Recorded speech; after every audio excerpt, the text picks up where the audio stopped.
Welcome back, everyone. Here we are. It is hard to believe we are here on Sunday, October 27th, 2024, and we are here at Unit 5, Lesson 20. I'm here with my esteemed panelists tonight, Karen Elkins, John Bonzel, and Jim Porter. Ken Pearson is recovering from hip surgery there in LA, so please send him good wishes as we miss having him. And Jackie is listening in with us tonight. So we have a good conversation here ahead of us, but before we begin, why don't we just take just a simple moment to just recalibrate. Maybe you haven't thought about the ocean in a while, but if you'll just tune in to the ocean sounds, do remember that we have this 24-hour channel on the Awaken Show. This was actually by John Bonzel. Yes, look at that. So know that that's a way for you to just tune in. So if you would, for just a moment, get yourself settled in your seat. You may want to close your eyes. Breathe in deeply. And just find yourself tuned into the universal heartbeat of the ocean. Taking some deep breaths in and out. Center yourself on something that you love. Someone, something.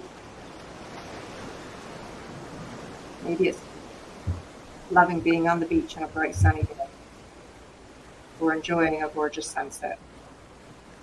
But if you would, just find yourself grounded here in this moment, connecting right here to everyone who is with us on this broadcast, here and in the future, knowing you are exactly where you are meant to be. And when you are ready, feel free to open your eyes. What a gorgeous shot, John, truly. Every time I see that, it just surely shows you the how spectacular nature and the Creator are. Yes. Where were you when you took that one, John? Virginia Beach. Virginia Beach. For my birthday, God gave me a wonderful sunrise on my birthday. There you go. Now we have it memorialized forever. So let's take a look at where we are. So for everyone who's been following us, if you are brand new, know that you have all the videos to go back to, but we are here on Unit 5 and we are on Lesson 20, which means we are inching our way to halfway through the home study course, and that is an exciting thing. And so welcome to everyone who is with us tonight and in the future. So just a reminder for everyone, why do we do this? Okay.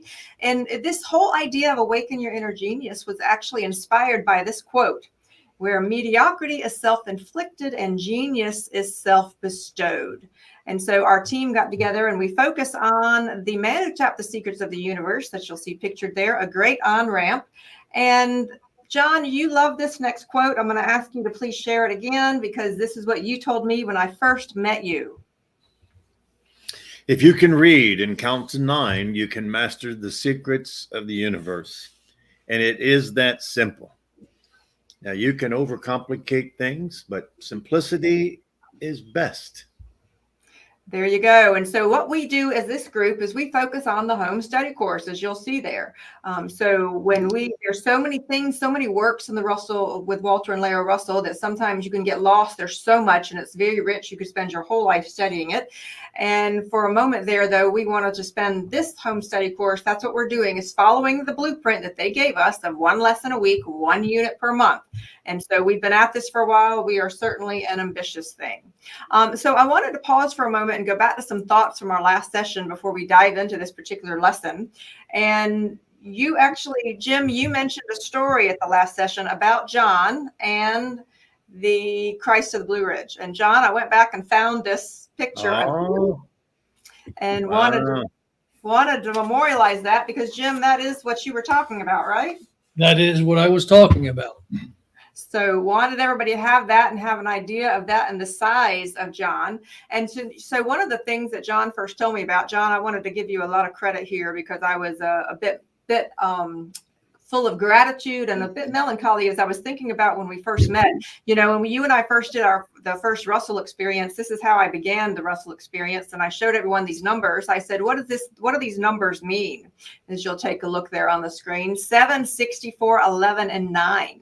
And I had everybody guess that. And then I finally revealed what you all had shared with me, that these were 7 dedicated Russell students moved an approximate 64 tons of materials, equating to 11 semi-trailers from the warehouse in Cremora, Virginia, to the new location on 518 West Main Street in only 9 days.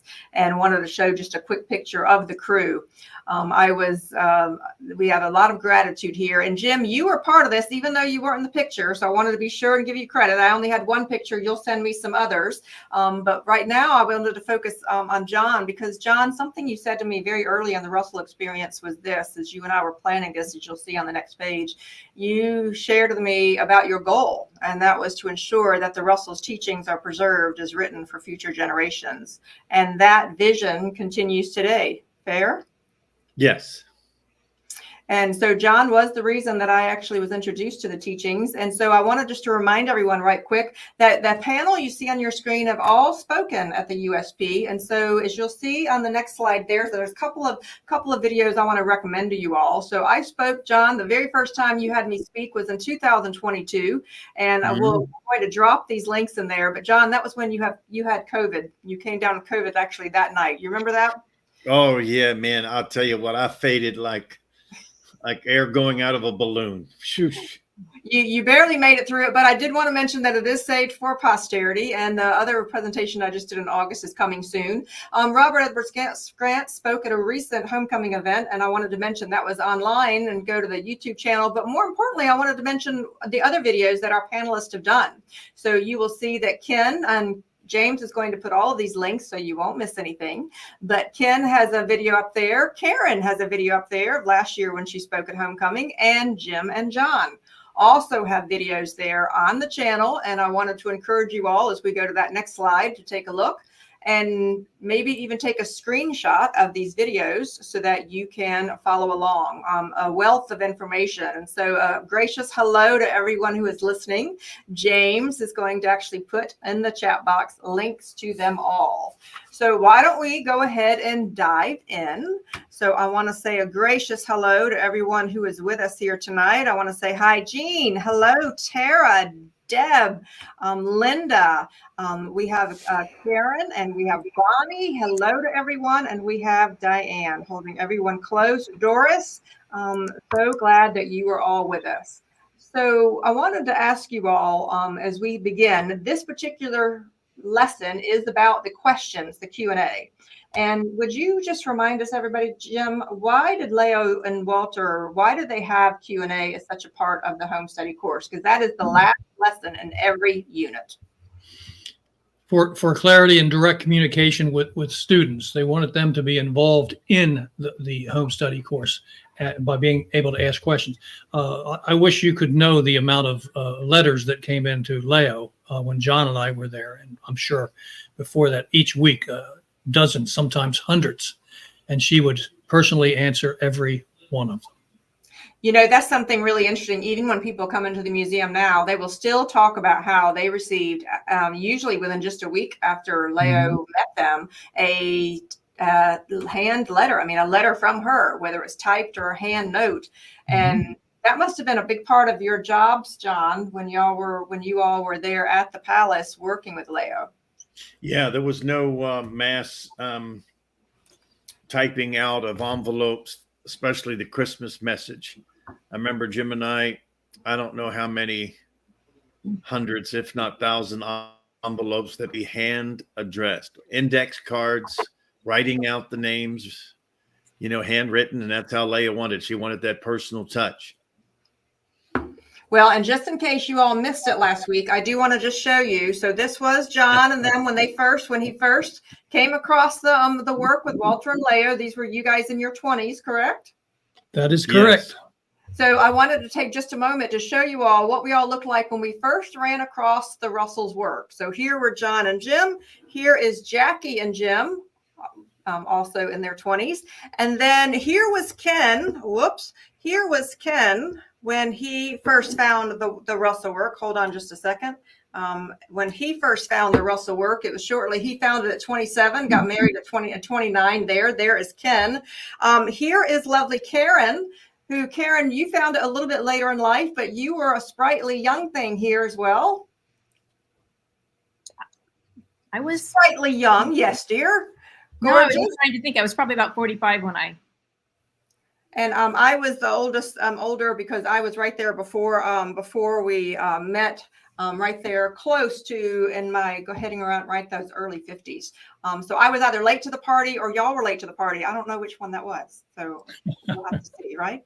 But John, I just wanted to go back for a moment there because when you were talking about the Christmas message, we're going to dive into this lesson. Could you share with everybody what happened at Christmas when you all, I heard so many stories of how you actually worked on all of those handwritten letters that Leo did every year. Yeah, well, it was very time consuming, and it was one of those times that I got my butt chewed by a 360 Illuminate too, because I told Leo that she couldn't address envelopes faster than I could, and we had it out. And who won? What did that look like? Well, I had to kind of cave in because she just presented a better case than I did. Okay. There you go. There you go. So as we go into this questions and answers, I think it's important for us all to remember just how special this is. And they actually pulled out the important questions for each one of the chapters, each one of the units. And so why don't we go ahead and dive into the very first one? This is if we can go, and Jim, if you would just read that first paragraph. Please. All right, let me enlarge the screen so these eyes can see it. There we go. It is indeed most gratifying to find that students are learning that all questions are answerable in the light of their own inner knowing. The fact that all knowledge exists and that it is omnipresent and available to all for the asking or desiring is fast being discovered by those of you who have become most proficient in the art of meditating. There it is again. Beautiful, beautiful meditating. So we want to pause for a moment. And what we're hoping is that as we continue through this course, that many of you will come back to us with questions. And so we're hoping Christy and Linda and some of the rest of you who are joining us, we're hoping that you're going to come back with questions. I love what Tara has to say there when she was responding to the handwritten notes. Tara said this: they were ahead of their time, to say the least. Personalized communication. Tara, there's a lot to be appreciated about that. And I found it very special that they actually included Q&A from students here in this. And so as we go through this, Jim, I'm curious about this. When they go on to that next paragraph, they said there's also another cause for gratification in the increasing comprehension of what meditation means. And so can you go over that next sentence or two so that we can recalibrate everybody on this idea of meditation? More and more and more people are talking about it. Meditation is not for the purpose of acquiring a state of bliss or of divine ecstasy. Its purpose is to transform one from a condition which creation is to the condition which creation is not. When one acquires that state of universal stillness by overwhelming his senses. By overcoming. Thank you. By overcoming his senses. It does overwhelm me at times. He is in the creative state. He becomes one with the Creator. The ecstasy or bliss of that condition is not sensual, although unfortunately many students interpret the idea of bliss as a condition of the senses. We were just speaking about this before we came on air, where Karen was doing work for 2 days producing the piece that she has tonight. And it became a timeless thing for her. She just went into that genius mode and was able to work without fatigue, communing directly with Source. And that's a perfect example of it. It was so much fun. Now I have to tell you, when Karen calls me either late at night or I can tell when this woman is on fire. And so being that she's on the West Coast and I'm on the East Coast, I absolutely, and when she and I are working together on things, it is truly like time just goes whoop, and you just go into that space. And I've heard you all mention that as well. So John, if you could, if you'll read the two sentences in the yellow brackets there and remind everybody about this issue about meditation, please. True meditation transforms one to a state of mental bliss, which only the creative genius knows. The more you can comprehend that, the more that you can conquer your senses by stopping the action of your thinking to become still and know. And I'll give you a personal example of that. Please. Is that, when I was working on some of the artwork, and Jim accompanied me as well sometimes, and we would work for hours and hours on end, non-stop. For several days in a row, we would do that without fatigue. He doesn't realize he's blocked yet. All right. So keep going, John. Keep going, Jim. Well, one example that he's probably leading up to is there was one point where the electric went out, and the basement of the university has no windows. So it went to instant blackness. Rather than packing up and going home, we decided we would stay there. We found a lamp. We were able to plug it in, not plug it in, a light that ran on batteries. We were able to hook it up. And we sat there the rest of the night until the sun came up and the lights came back on. Wow. Working on statuary. We just loved it so much. He's back. Jim picked up right where you left off. So is there anything you want to add? I will say this, that as long as I've known Jim, that one time we were working there at the museum, it was the absolute happiest I've ever seen Jim Border. He was in absolute bliss. He really was. I was. Yeah. Well, and I want to bring up Linda's comment here because this is very poignant to our conversation here tonight. And she said, I reviewed the lessons on meditation last night. And each time I read them, I get a deeper understanding. And that's really what the purpose of the home study course is. So it's for each one of us to be able to get a deeper understanding each time that we go through this. And so if we'll go back to that particular page 386, and there were a few things I wanted to bring up in the blue. So it says no decision, up a little bit, James. It says no decision of man should ever come from his senses. So can we stop for a moment there? I thought that was a pretty important sentence. So John, I know you tell me that Walter and Leo underlined or put into all caps the most important things out of the home study course. But as a newer student, every once in a while, there's a sentence that comes out. And I thought that one was very intriguing and wanted to ask the panel about this if we go back to the panel. And what does a life look like when you're making decisions that are not coming from your senses? Is that a general question to all of us? Question to the panel, yes. So someone's listening to this work and saying, what do you mean I make decisions without depending on your senses? It's not responding to your sense desires and becoming so focused on what you're doing that you lose all sense of self and you become a much greater presence. Fatigue, as Karen pointed out, does not set in. You can just run and run for hours and hours. You don't think about food. You don't think about drink. You just keep on doing what you're doing. And if it is presented to you, you might casually take a drink and put it down. It's not something that you focus on. It's the closest thing to, I used to run when I was a young man, long distance, and I ran several times a week. And there's a thing that we call a runner's high where your endorphins kick in and you're just in a blissful state and you can run seemingly forever. That is the closest thing I've ever experienced physically to what you feel when you're in that bliss of just doing work for the sheer love of it. I love that. And then we also have two comments here, and then I'll come to Karen. Deb says this. She says that sentence's meaning is listening to your inner promptings. That was one comment. And then Bonnie said your decision should come from your knowing. And so I'm along the lines of Bonnie as well, is that sometimes your senses say do this, but then your knowing says something else. Karen, you have a thought? Yeah, I think that's where I was kind of heading with that one, because your senses are your response, your electrical charge wired in your brain that's always going to react and repeat, as opposed to if you sit still for a second and ask yourself, is that really what you want? I mean, just because you sense that's in its reaction doesn't mean it's correct. Well, when you think about it, there are many people who have stories that say, it looked like I should go. It looked like the weather was clear, or there were no cars, coming my way, but something just told me not to do it. I just had an inner knowing. And so you will hear people with stories that will say, I just listened to them. I didn't get on that plane. I didn't cross the intersection at that time.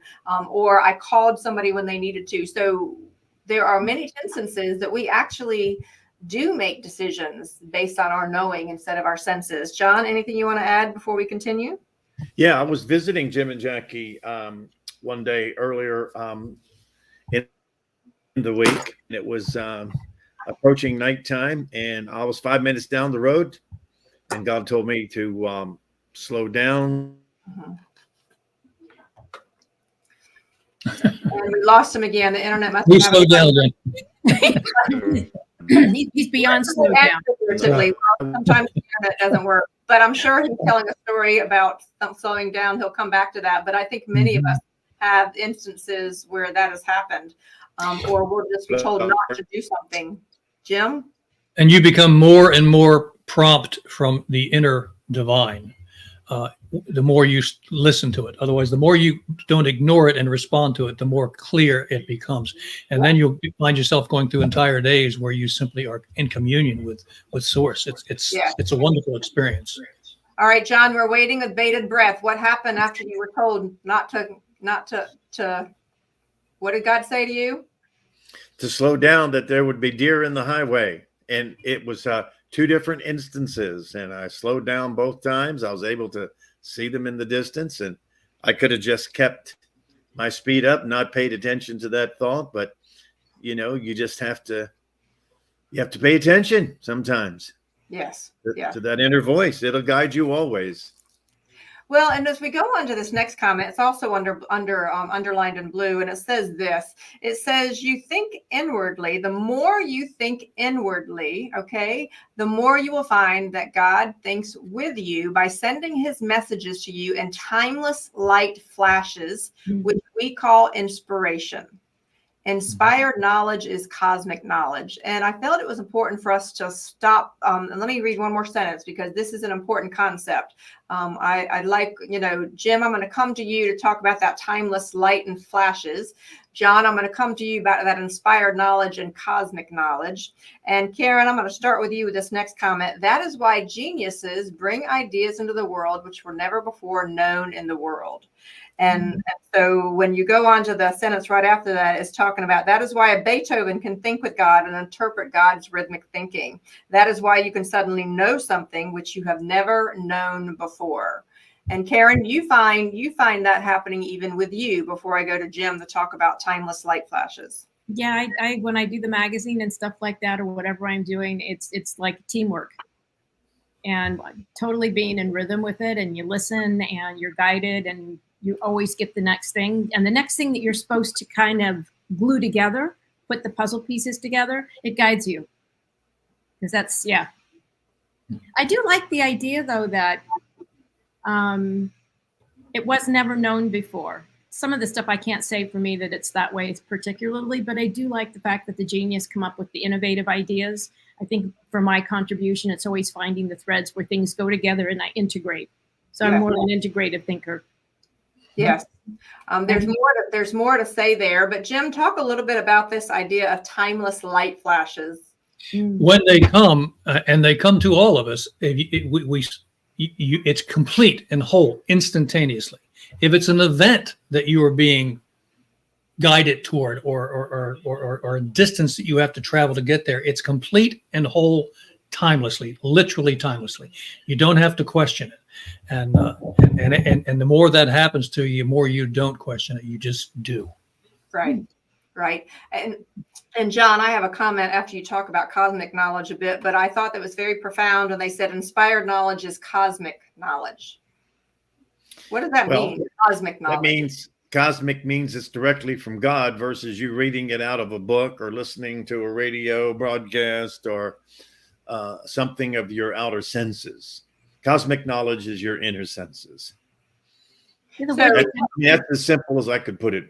There's a question, though, John. The one word that comes to me is truth.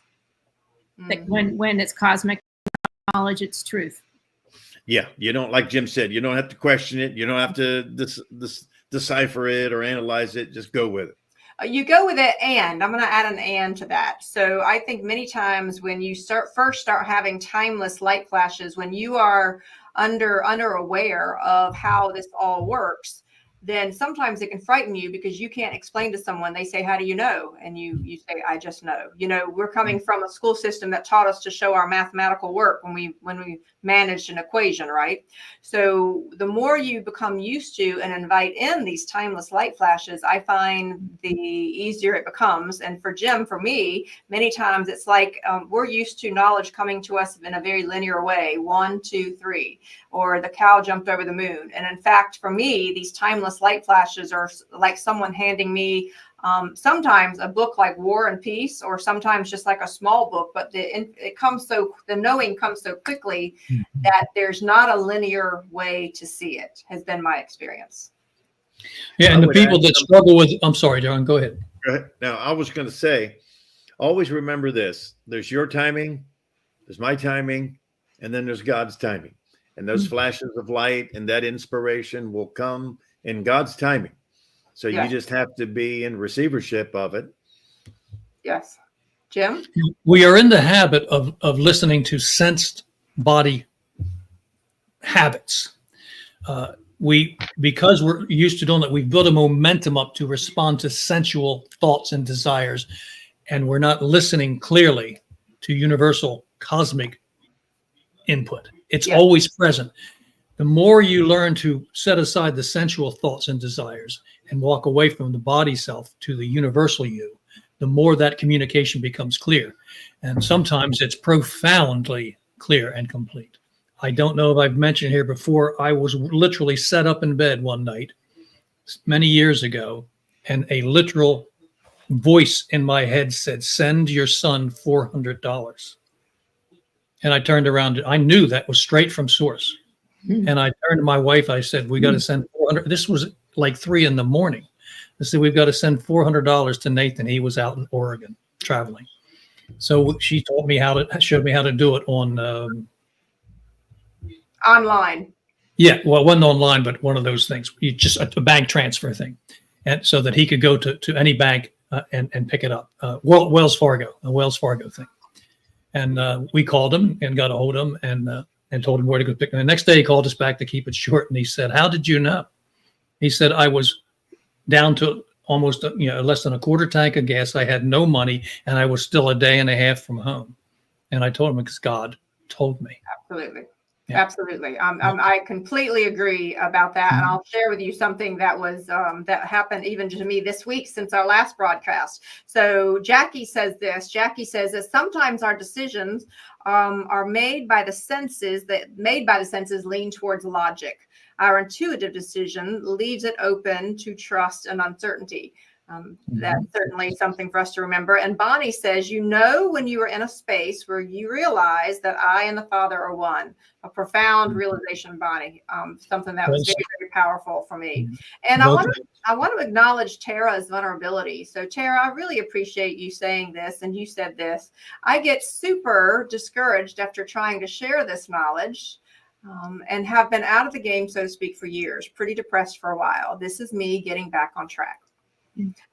We say a big heart, and thank you very much for sharing that, Tara, because I do think that many of us are inspired to do these things. And so for me, I find that timeless light flashes build on top of each other. So after our session last week, our conversation was so robust and so meaningful to me that I actually then had additional timeless light flashes throughout the week of taking what I had heard and it building onto it. And I was shown many, many things. And I was inspired to even do a Facebook Live post today. And because I heard this morning, they said, do it today. Stop waiting now. So I was like, okay, do it.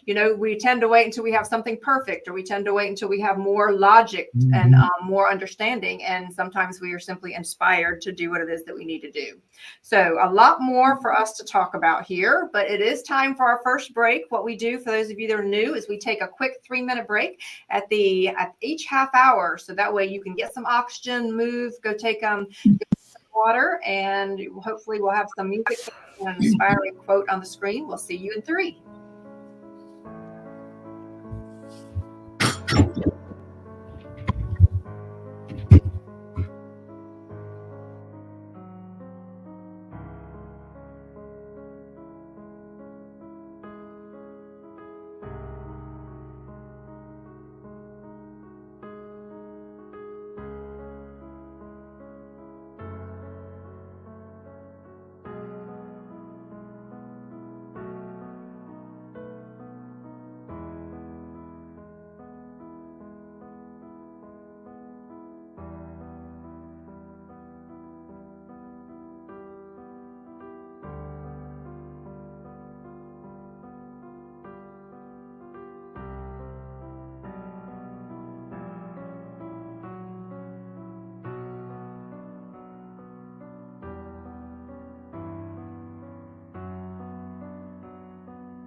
All right, if you're within earshot, well, find your way back. Find your way back. So we're giving you a sneak peek of some of the things that we're working with. In the studio here, I have an office and studio at the Russell Museum, and someday we're going to have a Vibe smart board right here. So John, I keep trying to manifest a Vibe smart board so that we can draw and do all of the fun things we do. You know, when you and I first worked on the first Russell experience, I had a wish list of someday having a grand piano in the museum, and then somehow that showed up, didn't it? You're on mute. So I'm hoping someday that maybe we'll have a magical existence of a Vibe smart board, so we can have all of the diagrams here and be able to write a lot of things. So surely we have that power, don't we, John? Yes, we do. So let's manifest that, shall we? I'm hoping, you know, as we get into some of the science, we're working really hard for all of you watching. We're working really hard to make this as easily understanding and accessible as possible. So Margie says this before we begin.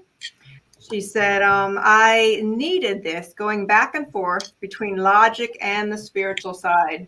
Very, very true. Very, very true. And I think that's really the journey for all of us, isn't it? Yes. You know, All right. Kimberly, if I could just share 2 words with Please. everyone. What we're talking about is the difference between sensing and knowing. And they can happen simultaneously, and you have to decide or know where you are any given moment, you know, in the day. Do I spend more time sensing, or do I spend more time knowing, or what state am I in? and that helps people. That's an interesting Sensing versus knowing. That's an interesting thought, John. What if we did? Tara is offering to help us with some AI tools and help us create faster. Thank you, thank you, Tara. Karen's been helping us too, so feel free to send us an email. James will pop that in the chat box. But John, that's very interesting. What if we all did get into a habit of each night asking ourselves, what percentage of my day did I spend knowing versus sensing? Absolutely. It'd be interesting. Let's just do that between now and next week. Can we make a little deal here with the panel and everyone who's listening tonight? At the end of each day, ask yourself, were you around 50-50? Were you 70-30? Where were you? Were you all game for a little test here? Yeah, Sure. I think that'd be an interesting question because I know I certainly have gone more towards the knowing, and sometimes I can't even explain to others how it is that I simply know things, but I simply do. So I love that sensing versus knowing, and so let us know if you are game for that kind of a just check for yourself, everyone. So glad to have you here with us. Yeah, you can get in the habit, Kim, of working to be conscious that you are consciousness, that you are universal consciousness, because your body knows your habits. You can get up in the morning conscious that you are universal consciousness, thinking or knowing in that sense, that's what you are, and just let your body go through the routine. Get out of bed, go in, do your stuff in the bathroom, take your shower. The body knows how to do that. You don't have to dwell on what you're doing. It knows. In fact, you actually drop things and make less mistakes when you let it do what it knows how to do, and you go about the business of communing with your universal self. All right, well, that goes right into where we're going next on top of page 387 here. It talks about this. It said every student in the highlighted section, as we scroll down, every student is desirous of attaining cosmic consciousness. So it's important for everybody to really get in tune with that phrase, cosmic consciousness. Notice that they're both capitalized. Both of those words are capitalized. There is no more effective way to acquire the state of creative power through omniscient knowing than in acquiring the habit of inner thinking with intervals of long or short periods in between, which means meditative decentration and flashes while in conversation with people or in long periods alone. All right, so gentlemen, if you would dive into that word decentration. So this is one of the first times it shows up in this kind of phrase, and this is going to be an important Russell concept as we move forward. What does it mean? Are we talking about decentration? Is that what you said? Decentration. Yes. Well, it's simply you stop thinking. Just let your mind go. It's that simple. Don't overcomplicate it. Just a state of stillness. Try to hold it. Don't overcomplicate it. John, I need to tell you how old I was when I first learned that space. I was in my late 30s. So it's not as simple. I spent my whole life, and I remember the first time I was at hot yoga, I was so dead that I couldn't barely function through the class. And there was a moment where there was nothing. There was stillness. And I was like, oh my heavens, that was glorious. Where did that go? Where did all my thoughts go? It was all the chatter that had just been taunting me disappeared. So I know you, having studied this for 50 years, it seems simple, but I want to honor those who are new to the journey listening to this in the future. I did not learn that idea of decentration until very late. Now remember, even though we're studying the home study course, the principle of decentration, of finding and seeking stillness and quiet, is just, that's an everyday thing for some people, and some people never experience it. Mm-hmm. True. And when Ken and I have too much going on and we both need a break, we're like, we're going to decentrate. I'll see you later. I'll see you later. All right, so lovely words. So everybody make a note. So I want to say hello to all of our TikTok viewers, all of our live stream in the Facebook, and also in our YouTube viewers. So glad to have you all back. So let's go ahead into the first question and answer. Karen, I'm going to ask for your help with this one. And it says this. The question is this. What relation to creative thinking is reasoning? And can you just read that sentence, that first sentence, please? Yeah, reasoning is not creative thinking. Reasoning is a process of assembling memories or fact of motion. which has been observed by the senses and recorded by the brain to produce another effect by a different manner of assembling them. In the search laboratory, for example, the experiment reasoned that if 5 effects are reassembled in a different proportion or another effect added to those 5, a different effect will be produced. All right, so John, keep going, because I think this is important, because they go on and they talk about a musician, a composer who creates. So if you would. I'm going to ask James just to back up a little bit. All right. Right. So think about it. So here's what we're doing. Reasoning. Reasoning is what is taking place by the mind. Right? Okay. All right. Now, hang on here just one moment. I want to get. All right. All right. I got that backwards. I beg your pardon. Yeah. So reasoning is of the senses. Remember, we were talking about sensing and knowing? Yes. So reasoning is of the sensing. So it's just your mind, your brain just taking information, assembling it, processing it, and coming up with a solution. And like they said, you add in another effect, and then you're going to end up with another solution. And it's just, that's how it works, right?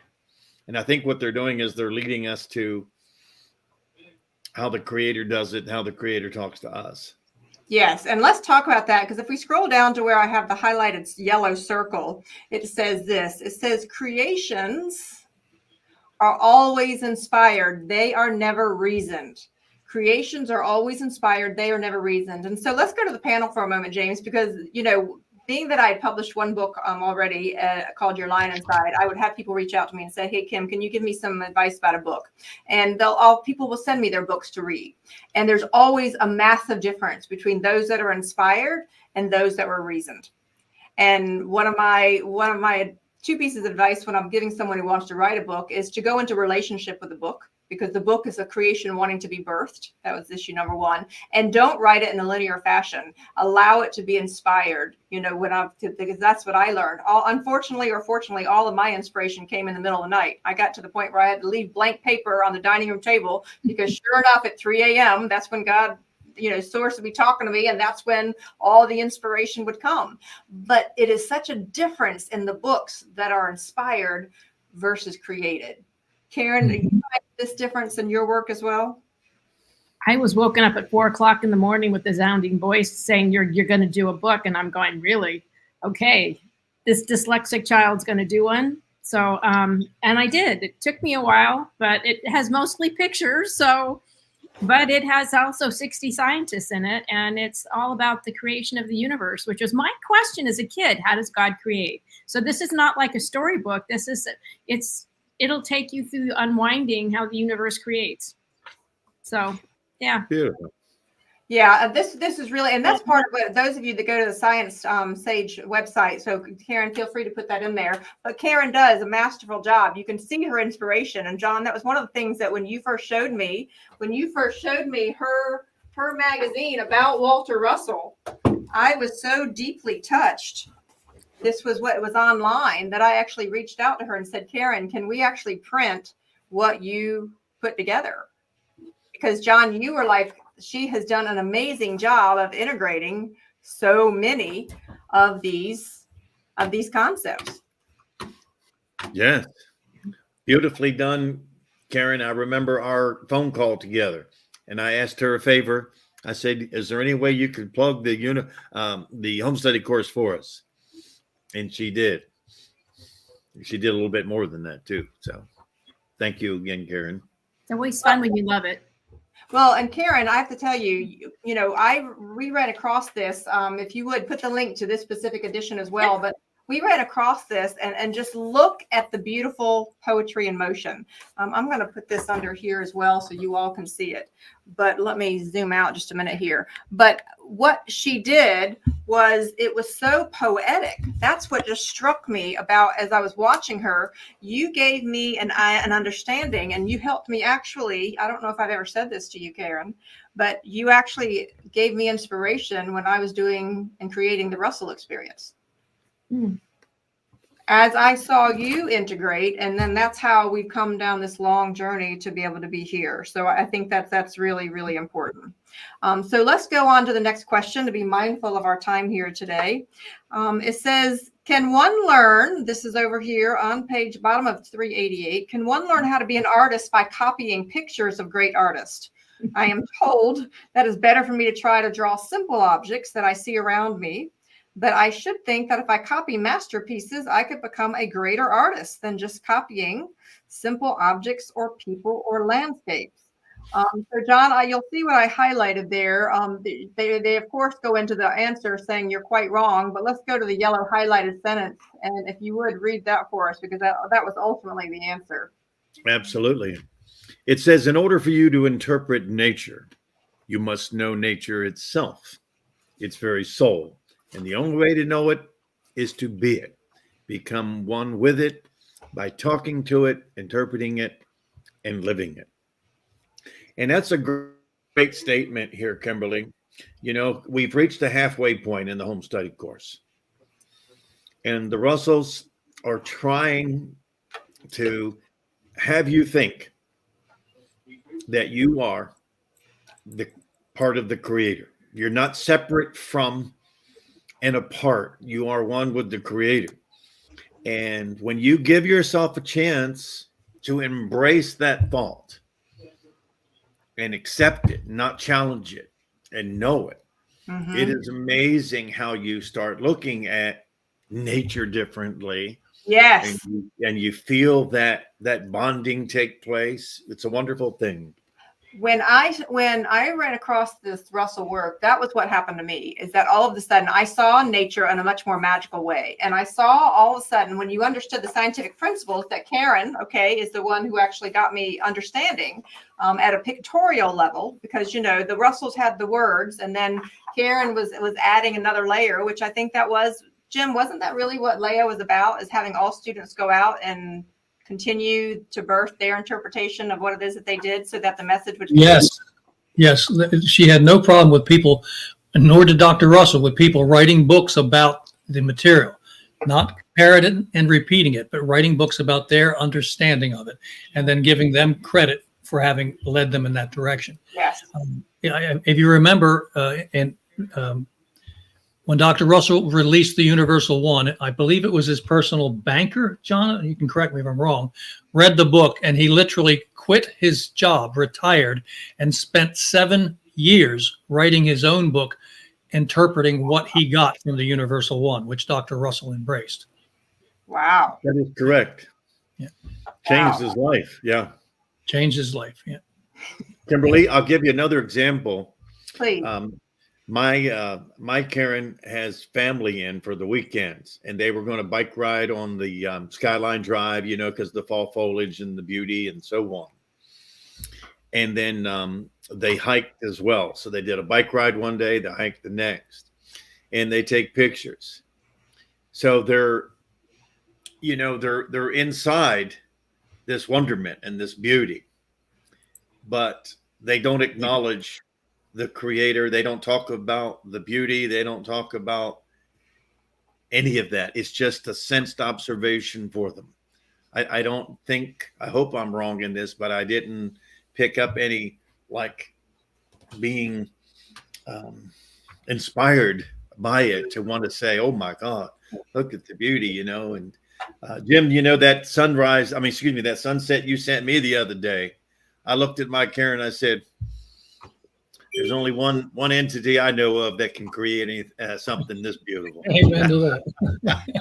Well, and you walk through the world of the more magical existence. So let's hear what Bonnie has to say here. She says, I feel closest to the divine when I am creating. When I am creating, it's one of the divine's biggest talents that need to be recognized and to be thankful for. Bonnie, you're totally right about that. I'm so glad you're enjoying that. And we also have a comment from Tara. If you'll take a look here, and she says this. So I wish everyone could see nature through that lens. It is truly a beautiful, miraculous world we live in. I am thankful. I desire to know. Wow. And look, she capitalized know. So I want to encourage everyone, the next time you're on a walk, notice the shape of ivy. So as I was walking the other day, I noticed that the way ivy hangs, it literally is a heart shape. And as I was walking past it, I could actually feel the message saying, there's love all around. You all have been missing it. So literally, when you walk past ivy, see where it grows, see where it crawls. And when you begin to recognize that those little ivy leaves are literally like heart shapes, you begin to see love everywhere in the universe. And wouldn't that I think that's what happened to Jim the other day, Kimberly. He walked past this place that had ivy, and he went ahead and got that love shirt. Oh, look at him, inspired by love. That's actually one of our T-shirts. It is one of your T-shirts. It is one of our T-shirts. And when we reach a certain number of subscribers here on the YouTube channel and a certain number of watch hours, we're going to be able to start selling those T-shirts online. So everybody keep it coming our way. And Rita says this, one more comment before we go back to the home study course, because this is our journey here together. Rita says this. Can you read that for me, Jim? I read that George Washington Carver discovered all of the many uses for peanuts by holding a peanut in his hand and asking it to reveal its secrets. I knew that he discovered many ways to use it, but that's new to me. That's wonderful, and that's a perfect example of what we're talking about. And we, John and I am going to assume Karen and Kim, we daily commune openly with nature. I have been talking to trees and flowers in the very sky above, having conversations, and some certain more body-oriented people would think that I'm a crazy man, but well, no. I mean, if you find it interesting, Karen, when you actually listen to the stories of many scientists, they are actually famous stories about them either falling asleep and having a dream, having an apple hit them on the head. I mean, we have all of these scientists that have been inspired by nature, that they've actually been tapping into this cosmic consciousness, and they didn't have a word or phrase for it. Mm-hmm. Yeah. Most of them that I've written about or with, or even hosted, all know very clearly where it comes from. They were all very much God-men. And So- that's really where they got their source. Do you see that awareness changing, Karen, in your lifetime? I saw the last conference at Tesla Tech, since I helped did the whole book. There wasn't probably, out of the 28 speakers, the abstracts that came in had God quotes, it was point blank all over the place.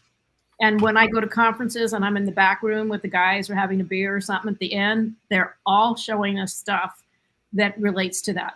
That is really at the heart and soul of them. So I see that is like almost 90%. Well, but you're saying from Tesla Tech, these are scientists that are actually outside of the system a little bit. So yeah, well, that and when I've gone to water conferences and other things like that, but maybe I go to things that are much more conscious related. So I don't know. You do. But, yeah. So I bet that gives me great hope. I think that's incredible. Yeah. So let's go ahead down here. I found it very interesting how practical they were. So I want to bring your attention to the question at the bottom of 389. And they actually said, I'm a professional tennis player. Since studying your course, I find that I'm playing a better game. And I feel that the course is the cause of it. I cannot tell you why, but I feel it. And so they go on, and then he says, can you explain that? And John, if you could just pull out a few nuggets from the answer there, because I think it actually would tie into what you would talk about with your golf as well. Well, I remember I was a soccer player in high school and college. And then I spent 2 years at Swannanoa. And then I went back home and I got involved in a pick-me-up game. And my agility and my movements were so incredible. People would stop me, my buds, and they would say, man, what do you want? I need to get some of that. And it was difficult to explain to them that, it's just the godlike being inspired. And so when you are in rhythm with that natural flow, that 1-2, everything moves beautifully and in accordance with it. Yeah. Well, and they were talking about that in the answer. They said that it's very clearly the result of increased inner sensory perception, or the inner vision, which many students of the course experience. So that's part of why we encourage you all to get a copy of your own home study course. You're gradually learning what effect you are creating when you strike the ball. And I thought it was very intriguing, those last few sentences. It says, you are gradually learning to decentrate in timeless flashes between your actions and know the geometry of those actions sufficiently to have the knowledge to have that knowledge control your intuition. Great skaters develop that intuitive skill in the same extent, for both have to decide as quickly as they act. So let's talk about that for just a moment, everyone. And I don't have a picture of Walter when he was ice skating, but pause for a moment since they brought up skating. Jim, can you share with everybody who doesn't know this about Walter, what was Walter's relationship to ice skating? Walter Russell was first introduced to ice skating when he was in Europe for one of his trips.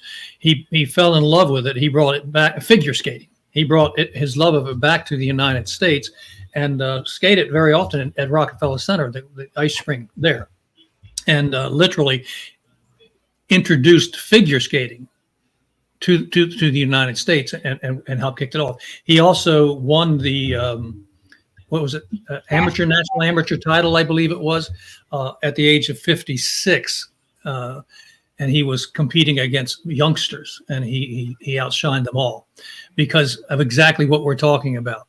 He danced with the ice. It was like a ballet. And when you see the picture of him on skates, and those skates are still at the museum, they're fun to look at.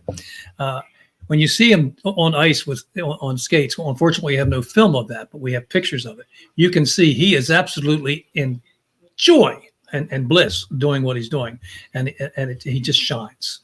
Well, it's important for us all to remember that he lived in a time before this idea that we all get old. I mean, so this notion that we all get an AARP card at 55 and that we retire, I mean, to me, that's one of the worst things that happened to our society, because it has put this lens on us that we age and you can't be as good as when you age. And yet that was part of what I found so inspiring about the Walter Russell story, is that he did these things. I mean, his last carving was at 92. He was ice skating, winning a championship at 56. Are you kidding me? Yes. Yeah, a national championship. Yes. Dr. Russell, go ahead, John. He exemplified the epitome of everything that he ventured into.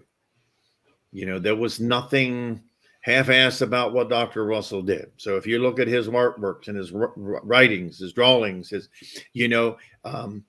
him raising and owning Arabian stallions, it's the only purebred horse in the world, and he saw the majesty of them. Oh, look at, there you go. Yes. And and it's something that's within. Well, and what's deafening is that it can be for all of us, because that's why we're doing this here, awaken your inner genius. And so when we go down to the bottom of page 389, the question is this, is that I'm one of 5 men who like to climb mountains together. We're all of the same build, same strength and health, and all about the same age. What I can't understand is that 3 of us always go to bed tired, even after only 5 or 6 hours, while the other 2 never feel tired and would never think of going to bed. Can you account for that? And so, John, what's the answer there? Bring up a couple of things that I highlighted, please, because I found that was very interesting in their description, mainly because anyone who's listening to it now, if we can go down to the answer, James, is that anyone who's listening to this, you too have access to this. So, John? We lost John. Jim? Yeah, we do. And John is a master at putting pure joy and love into everything he does. He works senselessly for hours and hours and hours on end. He works me into the ground. I can't keep up with him. And I'm a good, hard working human being. I love to get out and get involved in things. But his love is so focused in everything he's doing, and he's an absolute joy of the experience of each and everything, that he is tireless. Well, and so I want to tie into what it is they said here, because I hear this from Karen as well, and I know I've experienced it well. It says, if you study each of the 5 men, you'll find out that 2 of you who are not tired love the sheer sport of it, the out of doors of it, the glory of living, which art personifies, which that art personifies. Such an attitude of mind, notice mind is capitalized, generates an inner joyousness. So if everyone would write down inner joyousness in you, which charges your body in excess of the discharges by fatigue. The other 3 don't get that thrill. They climb the mountain for other reasons other than manifesting the glory of living. And so if we could put that up, James, manifesting the glory of living. And so I want to pause for a moment because this human journey, I think, robs us of that sometime when we're a little lost. We lose our way to manifesting the glory of living. And they say this, they said they do it, but they do not make an art of it. The pleasure of it is superficial, not soul deep. Because of it, their bodies discharge in excess of their charge. And so I love the stories, Jim, of where Walter Russell hated to mow the grass, but whenever he did it, he wanted to find a way to turn it into an art. And so what would he do when he mowed the grass? He would sculpt pictures of animals and nature and people in the grass with the mower. And he didn't hate it. It was not among his favorite jobs. Okay. I don't think the man had the ability to hate. Okay. I just knew that was one of his least favorite things, is what I Yeah, least favorite. Because he found it boring because he was sitting, Right. And well, let's scroll down, James. John's trying to get back on. He's having internet issues, although it is suspiciously close to the start of a game. I'm not going to tell him that. All right. So the same effect is repeated all the way down through all the work and play of all actions of man. The man who loves his work in business or profession is fresh and invigorated at the end of the day, while the one who labors heartily at work, which he does not love, is nervously and physically fatigued at the end of the day. The secret of achievement is to learn how to put love into your every action. So this one really spoke to me because I do love a great deal of my professional corporate work. But every once in a while, I can find myself getting drained from it. And I know it's time for me to end up changing because I found that I could take all that inspiration and that excitement that I used to pour there. But when I come into this museum and I do this work, all this, I mean, I could be here for hours and hours and hours. So very, very powerful. So why don't we go ahead and take our next break just in time as John does come back. John, I won't say anything about the fact that I knew it was close to football time. So I forgive me. I was picking on you. We're glad you're back. We're here to take our quick 3-minute break. So if everyone enjoy the quote and be sure to take a quick break. We'll see you in 3.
All right. You will find your way back, please. Find your way back. So that little timer re-kicks, and sometimes can get into a problem. I do want you all to notice right quick. This is the back of one of our cards that we use to promote the show. You are the light when you know the light inside. And there is one of our promotional cards. Thought you might like that. So whenever we go to conferences and things like that, that's what we do. And I don't know if you all noticed, one of the best quotes we've received on this particular broadcast since the beginning. And I'd like to pull up Tara's quote. Tara, I can hug your neck right now. You said exactly what it is that did the same thing for me. I was in the zone after discovering Russell's work. And I spent 3 weeks to do the whole home study course. I could not put it down. It took me 4 months, but I know what you mean. I cried and healed so many wounds in the flash of light instantly. Beautiful.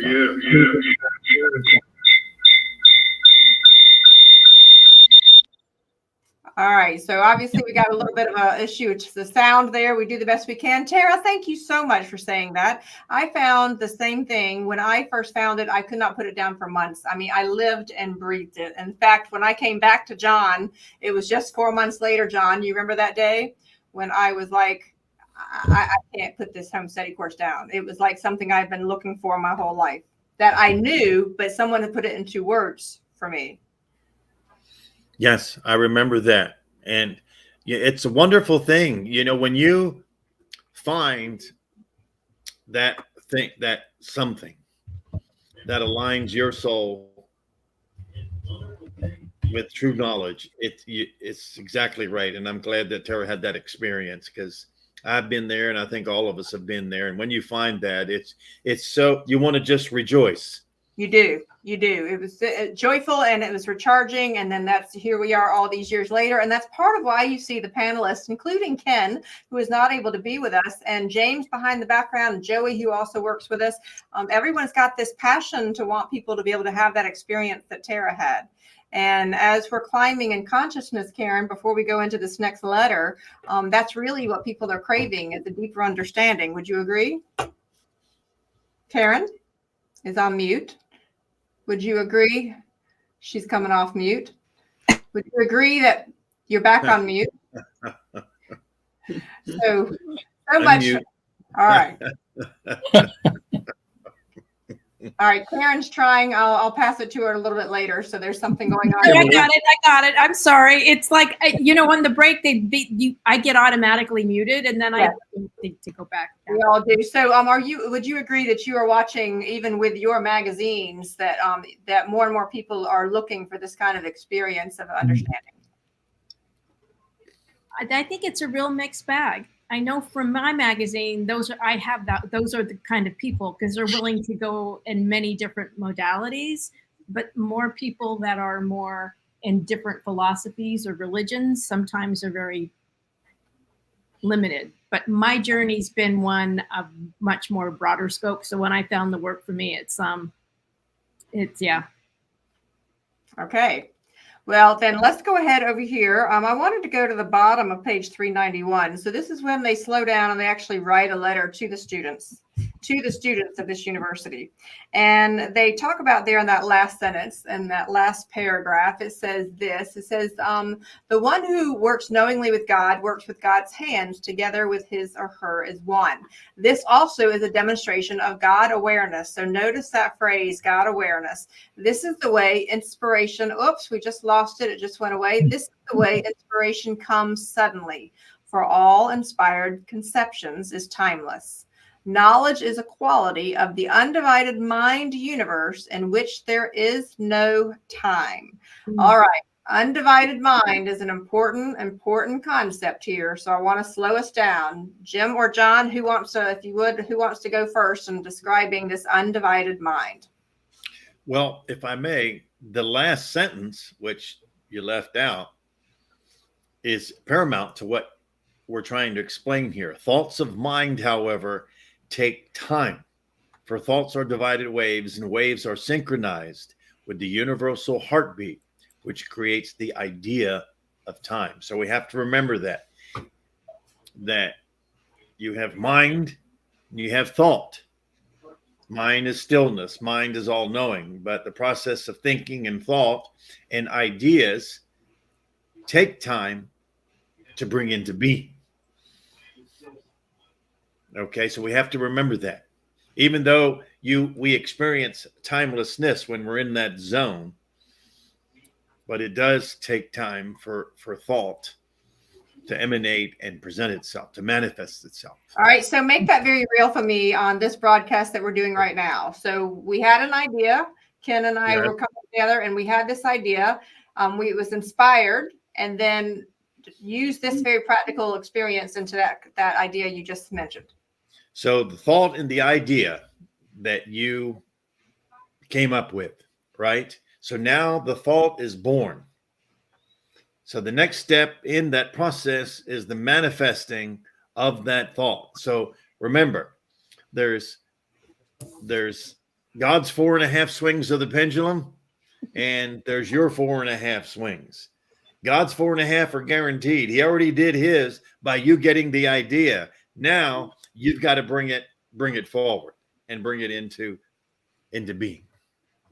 And it takes time to do that. It does. That's what the world is about. I was facetiously rocking it like a baby, but that is in fact what it felt like. I mean, we all understand the concept of birthing. Interestingly enough, takes 9 months to birth. 9. We keep hearing that number 9. So when you think about birthing a new idea, it does take time. Dr. Russell spoke about this. I believe it was in The Man Who Tapped the Secrets of the Universe, but don't hold me to that, but I believe it was. He said that he received timelessly the knowledge that during his 39-day illumination, it was timeless. It was all at once. But in order to write it down as he was giving it, it took 39 days. Then once he came out of that state and back into the Dr. Russell's self, it took him 7 years to write the Universal One. Right. To give it the body that was already complete within him. So that's what anything like that, any idea you get is whole and complete. Well, and I thought about that the other day, Jim, when I actually said something about how the Divine Iliad, he wrote the Divine Iliad after his illumination. And you said no during his illumination. But see, what I was thinking is the actual thought part where he had to bring up the book and actually publish it and give it to others. So it is like a 1-2 step there. John? I want to give our audience something to think about. If anyone has seen the movie Amadeus, which is probably 20, 25 years old now, but when Mozart was commissioned to do the Magic Flute opera, he just kept postponing it. And so the director of the opera comes to him at night to his apartment and he says, "Where is it?" He says, it's just a bunch of scribbling and bibbling. And he says, well, where is it? He says, well, it's already done right here. So it was complete in his mind, but he still had to take that music and all of that and put it on paper. So that sequence. So that's what I'm saying, that an idea can be complete, it can be whole, but it still has to be made manifest. Yes. You must give the body. Well, and I want to bring up Tara's comment because Tara, I appreciate your vulnerability tonight because you're bringing up some important nuggets. And this is really important because I see this is where a lot of people stumble. That is a great reminder. I think I give up before it manifests. LOL. Oops. And Tara, I think that's generally where I find so many people. I have many, many people who say, I have a book idea. I have this idea. I have that idea. And yet we let ideas come and we let ideas go. And they're not just going to poof themselves. And I find that this idea of when it's given to you, for me, it has been a discipline of capturing the inspiration. So because we receive a lot of inspiration and I've always had this, that's just part of what I think the work here inspired me. So is I have loved this idea of creation. And so I teach people when you have an article idea, you get out a piece of paper and you sketch it out and then you bring it to life. I know how to take an idea and actually birth it. I like birthing. I only got to have one child. So maybe this is how I'm birthing everything else. I like birthing ideas. It's a fun process for me. And I was inspired when I actually wrote the book for women that birthing humans was only one way for us to birth new creations. And that's what I think that we miss the boat in teaching in this reality is that we actually are all designed to birth things, to create things. It's just simply different kinds of things. Does that resonate with you all, John? Well, let's go back to our quote: mediocrity self-inflicted, genius self-bestowed. So I spoke on this on my 2016 lecture at Homecoming, and Ken has mentioned this many times as well, that the average person will have 50 to 70,000 fleeting thoughts a day. All right. So what separates mediocrity and genius is the one that's able to hold that thought, to bring it into Yes. being, to manifest it, and do it in a sequence. Sometimes, it's faster than the average person, and so on. But that's the actual separation point, is that some listen or, pay attention to it, and some don't. They just let it go. I have to tell you, voice memos are my best friend. I would have never been able to write my book. So when I received divine inspiration, I would immediately record a voice memo to myself. And what I found is that no matter what area that happened in my life, I then would be able to go back and then put all of those things together, because it was like a puzzle that the creator was trying to give me, saying, we need you to do this. Can you please capture it? And yet I hear many, many people that are not able to manifest the genius side because they haven't found a way to harness the ideas. So let's take a look at what Bonnie has to say here. Everybody's loving our ideas as we get down here to the last few pages. In the beginning was the Word. The Word manifests itself in so much as it did with Walter Russell, trying to present third and fourth dimension on 1- and 2-dimensional paper for all of us.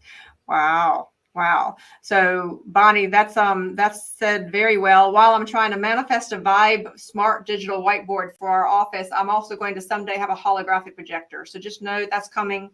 I'm going to somehow figure out a holographic projector here for us to be able to do exactly what she was saying, make these things become alive. Now, does our Bonnie lie over the ocean? You're on a roll again.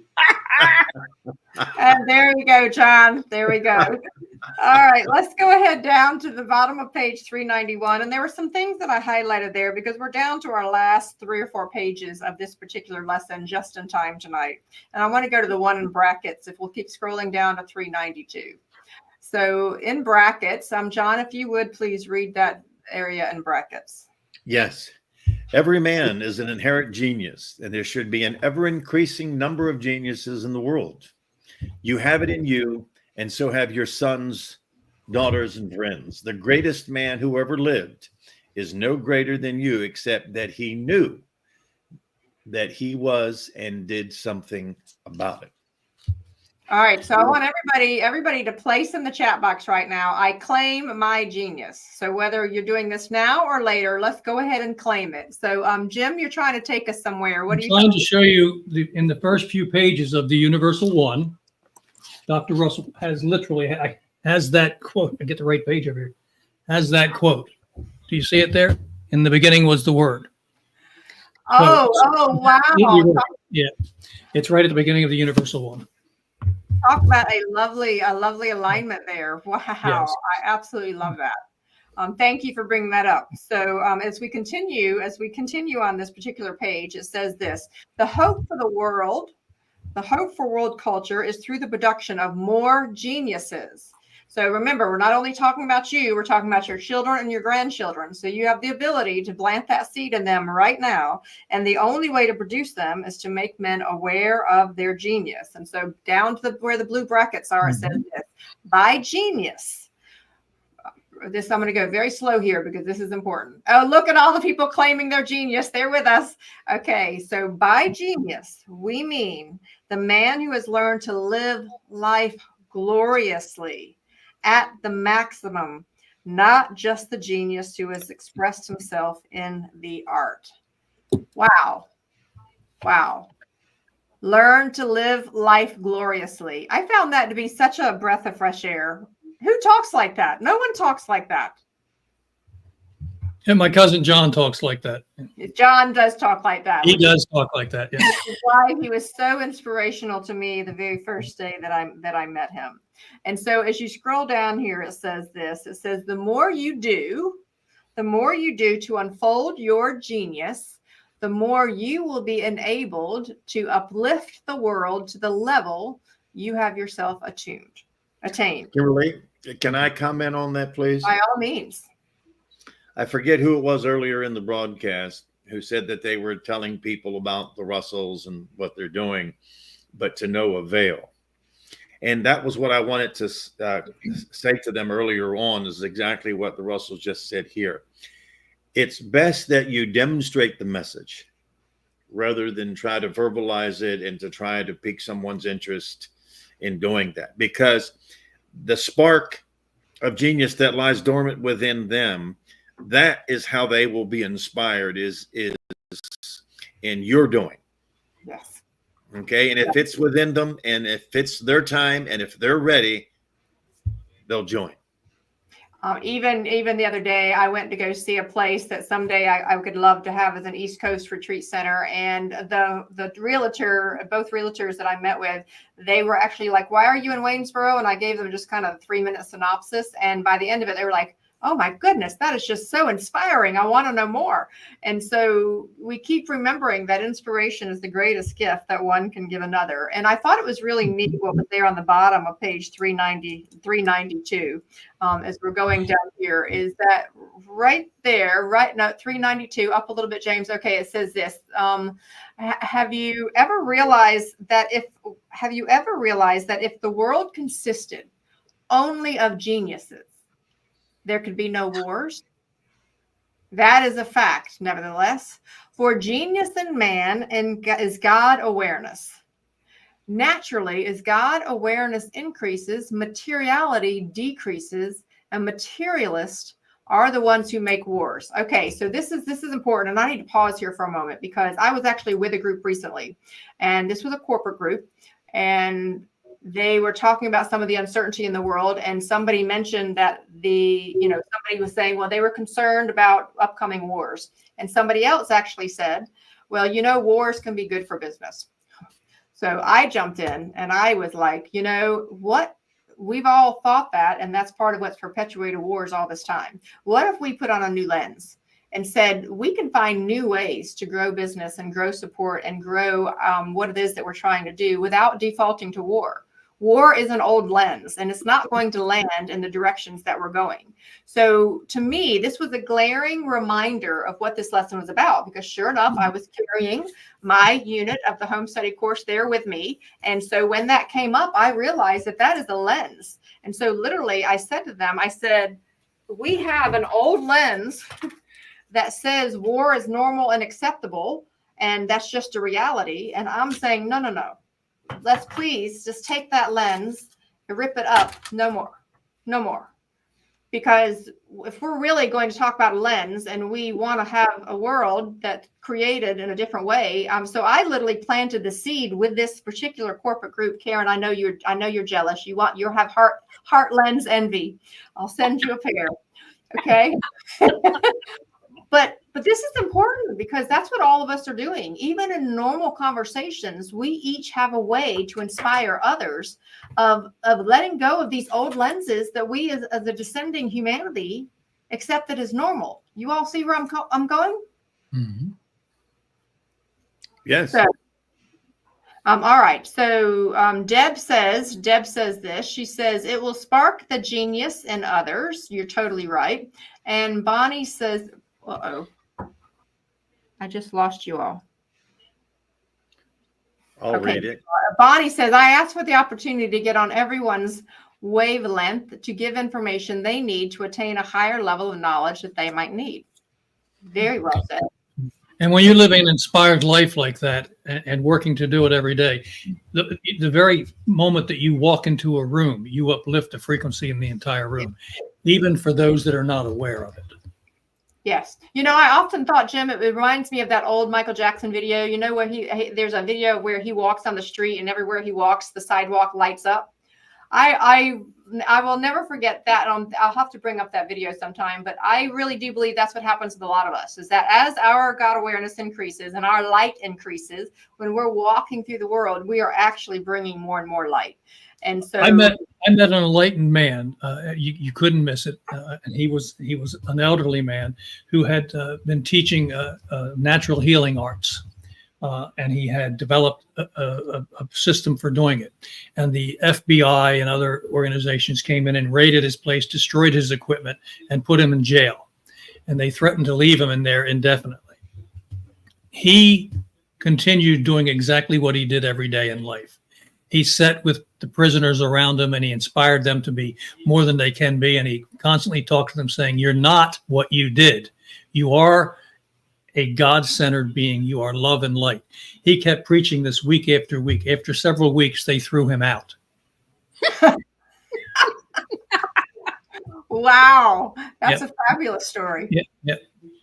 All right. And what happens if any of us are talking to our grandchildren, to our children, to the person who's there in the grocery store line? We can actually spread that kind of inspiration. So I want to go back to page 393. We're down to the last 3 pages, last few minutes before we get to enjoy Karen's visual journey. Have you realized that the geniuses of the world, go back up to the yes. Have you realized that the geniuses of the world are those who spend more time in solitude and aloneness than other men? For in their solitude, they find that ecstasy, which is the greatest bliss that man can know. And John, would you read that next underlined section? I will. Find time, therefore, to lose your body as much as you can. When you are aware of your body, you can be lonesome, terribly lonesome and dejected. But you never can be lonely if you can find the exaltation and ecstasy, which is your soul. Instead of being lonely, you will rejoice in your aloneness with God. And I can sit here and tell you today, tonight, that I don't know how many years it has been that I have experienced that moment to moment. And when you have that relationship with the Creator, knowing, and you give credence, you have to give credence to the Creator for everything that is, and know that you are part of that. And once you can join, once you can bring those two together, it's a wonderful thing. You can never, ever be alone again. Right. That's what, and I found that very interesting. If we'll scroll down a little bit there on page 393, where I have the highlighted star on the right. So it says that therein lies the secret of self-discovery. Therein lies the difference between greatness and mediocrity, stability and instability, strength and weakness in man. And if we'll scroll down to that bottom sentence, Jim, would you read that bottom sentence that's highlighted, please? Life is glorious when it is all that way. And it really is that way when that which is eternal in you makes you forget all else but the eternal in God's universe. The rest of it being mirage, which really cannot touch you when you know it cannot. Can't read on or? No, I thought that was very important because you see that they have it underlined. And remember, Jesus made that statement in the Bible. They cannot touch, he said, they cannot touch me until that time comes, until I allow it to happen. People do not yet fully understand what a Christ conscious being is. They are incapable of being harmed. Remember, this man could disappear in the middle of a crowd. He could walk away. He could heal. He could manifest at will. What was he showing us? He was showing us that they could only do harm to him and his body if he allowed it to happen. It was an example for humanity because remember in the garden, must I drink of this? Remember, must I drink of this? And the answer he got back is yes, this will benefit man. This will give man a concept of what they believe has to happen. So he went through it. And many of us, including me, believe that having gone through it, when he resurrected himself, he went off and taught all over the world after that time. So my point is that he is not unique, and he's not a single unique son of Creator. We all are sons and daughters of Creator, and we all can achieve and do those things knowingly. And we all do sacrifice ourselves regularly for the well-being of other people.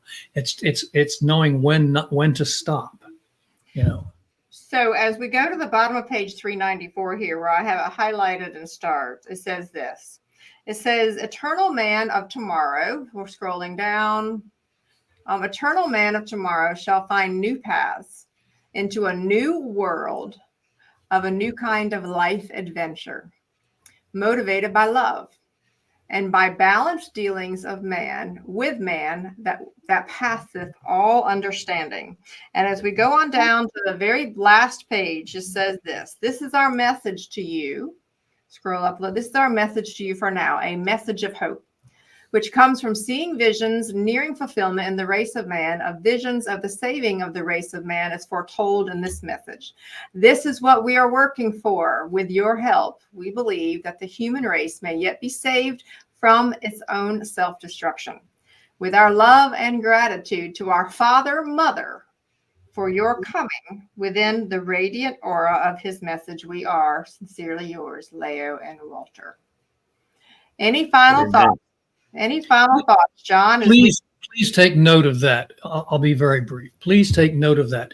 That they're making it very clear to you that we are the ones that will make this new age manifest by knowing that that is happening, not questioning it. And we are the ones that will be inspired by others doing that kind of work, and we are the ones that can inspire others to do that kind of work. So it's something that in my world is happening and will continue to happen. Kimberly, if I may, Please. before we see Karen's wonderful video, I was explaining to my Karen the other day,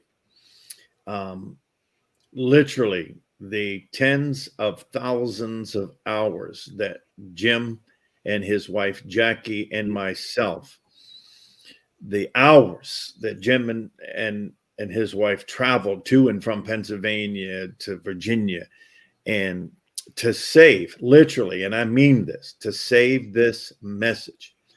And it brings me great joy for us to be sitting here and delivering this message to the world as written, as it was intended.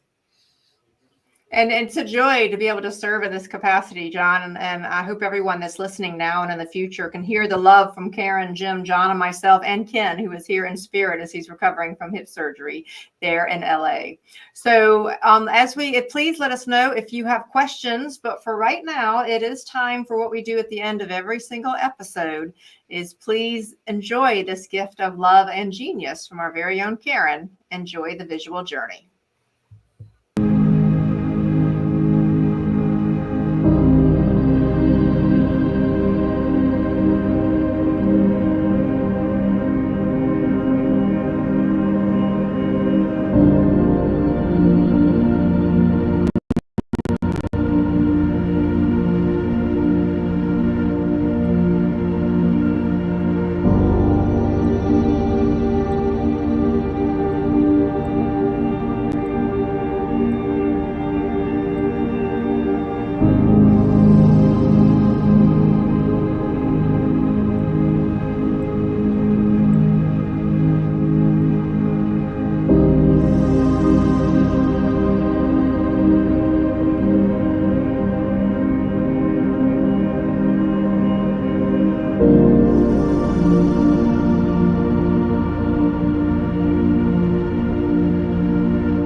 Wow.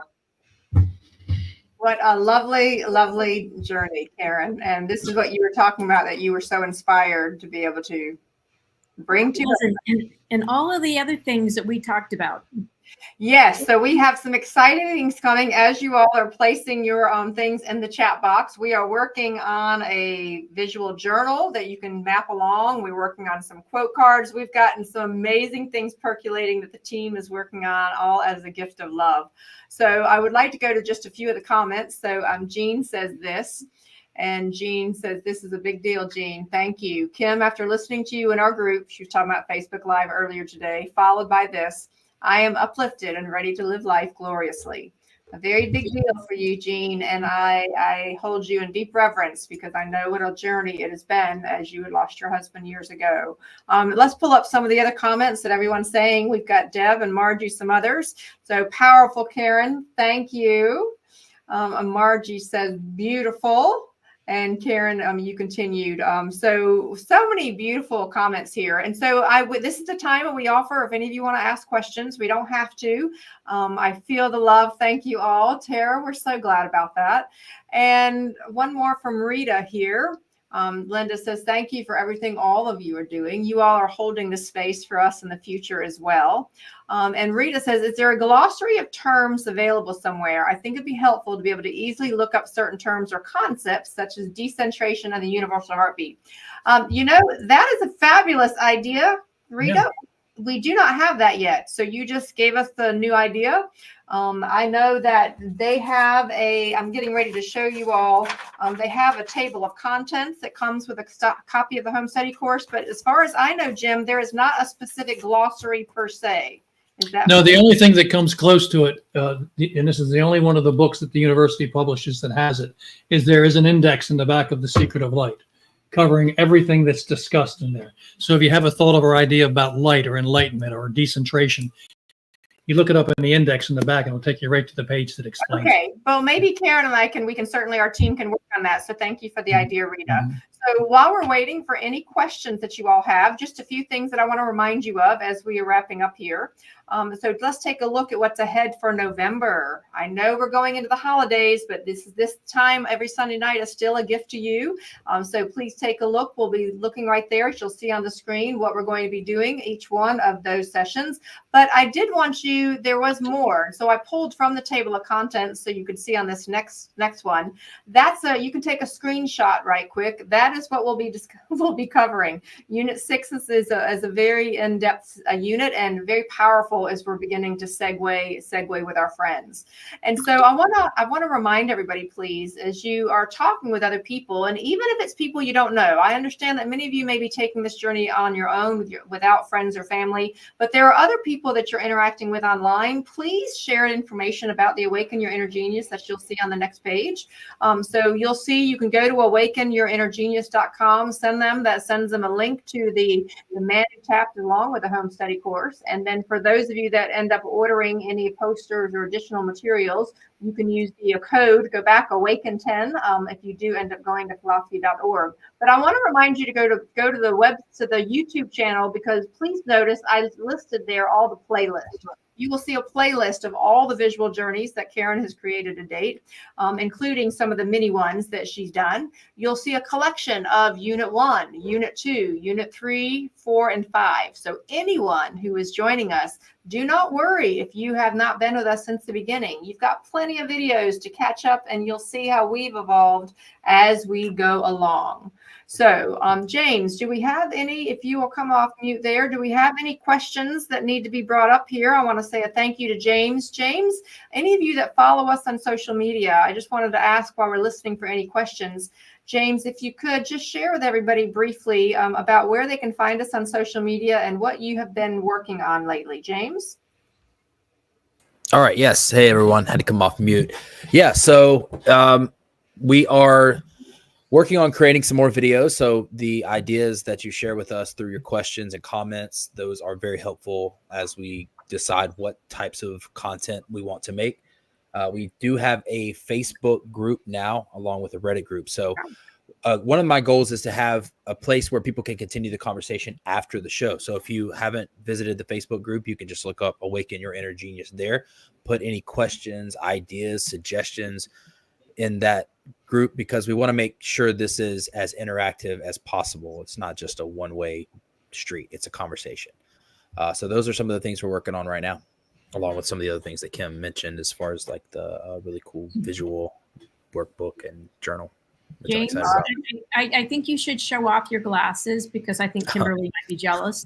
Okay, yes, I have to put her to shame real quick. All right, let's go back to the panel there, back to the panel view.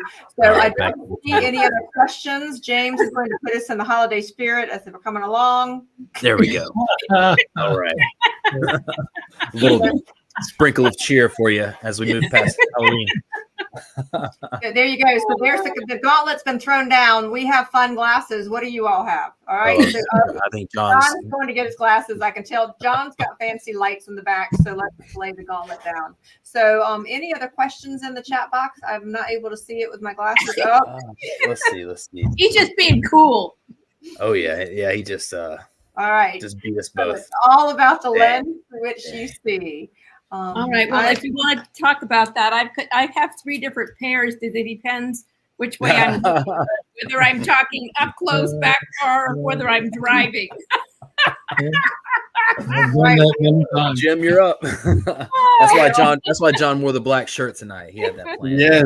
Shush. Black shade. I couldn't see through it. I can only join Karen. Yeah.